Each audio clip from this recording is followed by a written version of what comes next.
हम गुंजन चौधरी समस्त मिथिलावासी के प्रणाम करै छी। मैथिली गुंजन चैनल पर अहाँ सबके स्वागत अहि। आइ हम मधुश्रावणी पाबनि 2023 के लेल महत्वपूर्ण जानकारी लऽ कऽ अहाँ सबके समक्ष उपस्थित छी।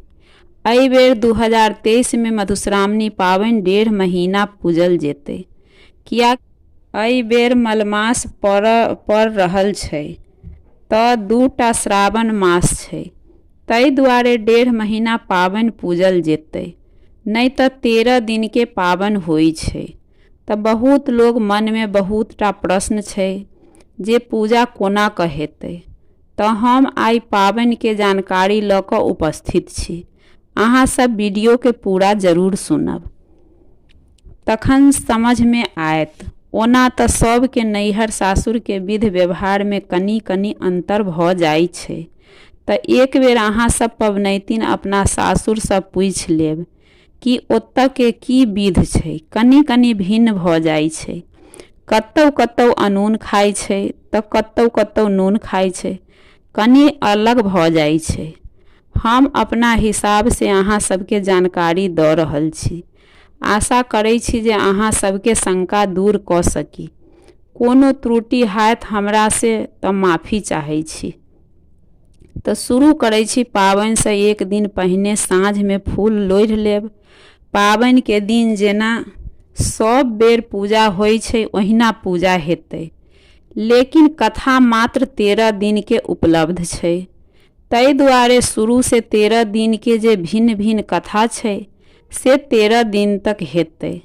बीनी जे 5टा छै से बीनी रोज सुनब, भोर में पूजा करब आ साँझ में साँझ कोबर हेतै। लेकिन खाना राति में नहीं खेबाक चाही, खाना दिने में खा लेब साँझ होबऽ से पहिने। आ अहाँ के ओतऽ अगर अनून खाइ छै तऽ अनून खाएब, अगर नून खाइ छै तऽ नमक वाला खाएब। बाकी पूजा के विधि, पूजा के सामग्री, ओरियान, गौरी पूजा से लऽ कऽ सतभागिनी पूजा तक के नियम आ विधि, 5टा कन्या के कथा सुनऽ के नियम, सबटा वीडियो हम पहले पोस्ट कऽ देने छी। अहाँ के हमरा चैनल पर भेट जायत, अहाँ जाकऽ देख लेब। तकर बाद 13 दिन तक रोज कथा सुनब, बीनी सुनब आ पूजा करब। तकर बाद पूजा तऽ 1.5 महीना करब, जेना 13 दिन तक केलहुँ। लेकिन कथा सुनब जे बीनी आ फकरा सब छै से 1.5 महीना तक रोज सुनब।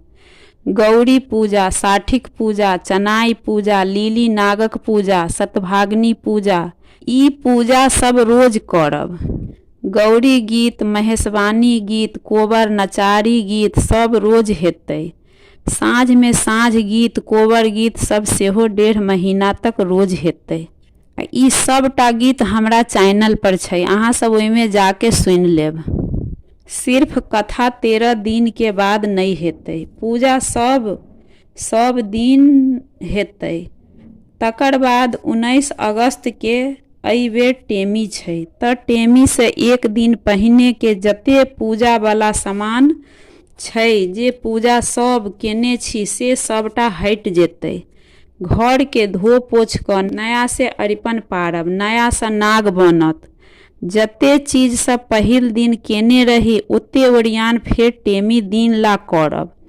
सबटा नया, जे साड़ी पहिर के पहिल दिन पूजा केने रही वह साड़ी खोलि लेब। पूजा कऽ कऽ रोज इहे साड़ी पहिर कऽ पूजा करब। आ टेमी दिन फेर सँ नव साड़ी, नव लहठी सासुर वाला पहिर कऽ पूजा करब। आ राजा सिरकर के जे कथा होइ छै से टेमी दिन होइ छै, तऽ ई कथा टेमी दिन सुनब। टेमी से एक दिन पहले बर के परिछन सेहो हेतै। आ बर प्रात भेने नव कुर्ता, नव धोती, नव पाग, नव दोपटा सब पहिर के कन्या के संगे सेहो बैसथिन। फेर टेमी दिन गीत नाद, पूजा पाठ करब, सिंदूरदान हैत, टेमी पड़त। टेमी पड़ला के बाद चुमाओन सेहो हेतै, दुर्वाक्षत सेहो हेतै, सोहाग मथाइत, ई सब टेमी दिन हैत। आ फेर पूजा संपन्न हैत। सब पबनैतिन मन से नियम निष्ठा से पूजा करब। आशा करै छी जे अहाँ सबके जानकारी पसंद आयत। एहिना जानकारी लेल चैनल के सब्सक्राइब जरूर करब।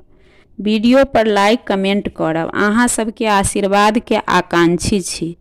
धन्यवाद। जय मिथिला, जय मैथिली, जय विषहर माता। सबके सुहाग भाग अहिबात बनेने रहब।